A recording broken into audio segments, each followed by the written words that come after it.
Bienvenue dans cette cinquième partie.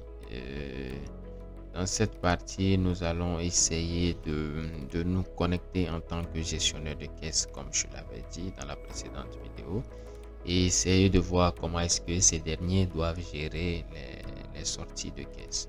Donc là, sans plus tarder, je me déconnecte, je clique sur déconnecter, je fais ça reconnecter et je me connecte en tant que mort. Je fais ça. On se rappelle qu'on avait approvisionné la caisse de Mort et celui de Alassane. Donc ici, Mort a la possibilité de pouvoir voir l'approvisionnement de sa caisse. Donc nous avons ici responsable Mort, donc c'est lui le responsable de la caisse. Et la caisse a été approvisionnée par David B, exactement d'un montant de 7 000. Donc Mort ici peut voir qu'il y a une entrée de caisse qui est rentrée. Et s'il clique sur Alassane, on dit accès vous est attention, l'accès vous est refusé. Donc comme je le disais, il ne peut pas consulter les appros de Alassane, mais il ne peut que voir ses propres appros. Donc il a un total d'appros ici de 7 millions. Et sur ces appros, ce dernier pourra bien évidemment passer aux sorties de caisse.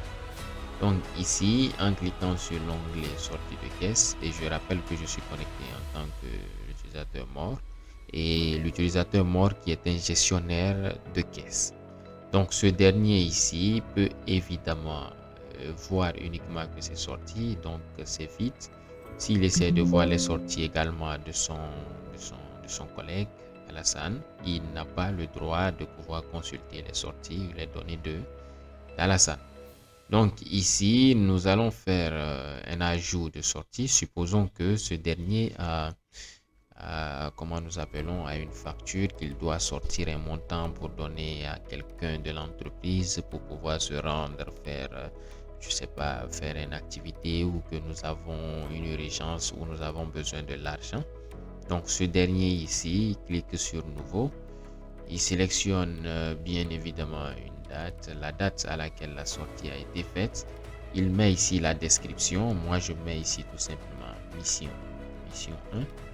Voilà, donc il doit préciser exactement l'objectif de la sortie, l'objectif de pourquoi est-ce qu'il sort ce montant.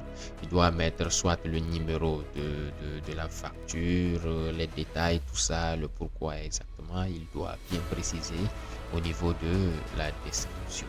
Donc ici, je dis que je sors un montant de 100 000, un montant de 100 000 que je donne à ce montant-là, je le donne à monsieur Kadim Paka. Monsieur Kadim Paka. Donc, ce montant a été remis à monsieur Kadim Paka. Donc, pour la mission 1, un décaissement de 100 000 a été effectué que j'ai remis à l'employé monsieur Kadim Paka.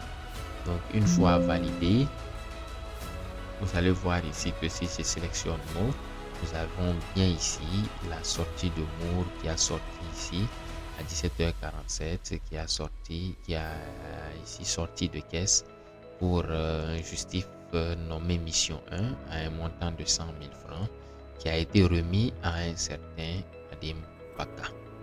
Donc ici, si je clique sur Alassane, vous voyez bien évidemment encore une fois la confirmation qu'il ne peut pas avoir les données de Alassane. Donc, je vais encore essayer d'ajouter une justif ici que je vais nommer mission 2.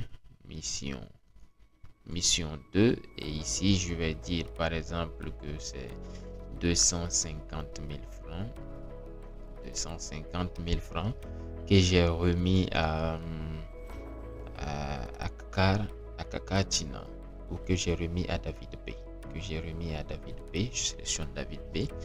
Et je valide. Donc vous pouvez voir comment est-ce que les justifs se présentent ainsi de suite, période par période, date par date, sortie de caisse, motif et les justifs pour pouvoir bien identifier le pourquoi est-ce que la sortie de caisse a été effectuée pour ne pas se perdre dans le suivi. Et ici les montants qui ont été sortis le jour au jour et à qui est-ce que ces montants ont été remis. Donc actuellement nous pouvons voir ici que pour monsieur Mort, il a sorti 350 000 francs au total. Or, on avait un approvisionnement de 7 millions. Donc, supposons qu'aujourd'hui, l'administrateur arrive et il veut contrôler la caisse. Il veut voir à quelle étape est la caisse de Moore pour voir si on doit faire un approvisionnement ou bien que Moore demande à ce qu'on approvisionne sa caisse. Il va falloir qu'on fasse ce que nous appelons un arrêté de caisse. Donc, ici, il suffit juste de cliquer sur l'onglet arrêté de caisse. Et ici, au niveau de l'arrêté de caisse, si je le sélectionne Moore, nous n'avons rien. Il me suffit de sélectionner la période à laquelle je veux faire l'arrêté de caisse. Donc, nous, ici, on se souvient de notre tout dernier approvisionnement qui est vraiment dans le mois de février. Si je reviens ici, je vois l'approvisionnement, c'est en mois de février pour Moore. Donc, je vais faire l'arrêté de février, l'arrêté de caisse sur le mois de février. Donc, je viens là, Moore, rien, et je sélectionne du 1er février. Je viens là, du 1er février je m'arrête au 28 février. Donc, une fois sélectionné, nous n'avons rien. Il suffit de cliquer pour dire que sur cette période, je veux voir la caisse de Moore. Donc, quand on clique sur Moore, vous avez ici à gauche un tableau des appros. Donc, il nous dit ici qu'un montant de 7 millions a été approvisionné pour Moore.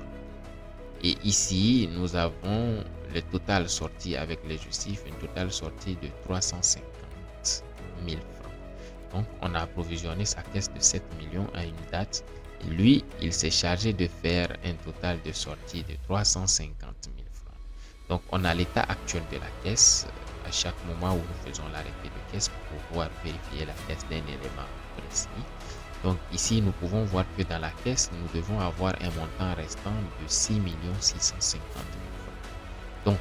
Donc sur ce, nous pouvons faire un contrôle de surprise où nous envoyons son supérieur, où nous envoyons le superviseur, vérifier par surprise la caisse, juste compter l'argent pour voir si exactement ce montant-là est bel et bien dans la caisse. Dans le cas contraire, ce dernier doit répondre à une explication pour pouvoir justifier les faits du pourquoi est-ce que ce montant ne se trouve pas dans la caisse, ou dans le cas où ce dernier demande un appro et qu'on constate que ce montant il reste dans la caisse, nous allons pouvoir interroger ce dernier pour dire bien évidemment tu as un montant de 6 650 000 qui doit être dans la caisse et aujourd'hui tu fais une demande d'appro à laquelle nous on n'arrive pas vraiment à saisir le pourquoi tu fais l'appro alors que tu devais avoir de l'argent dans la caisse.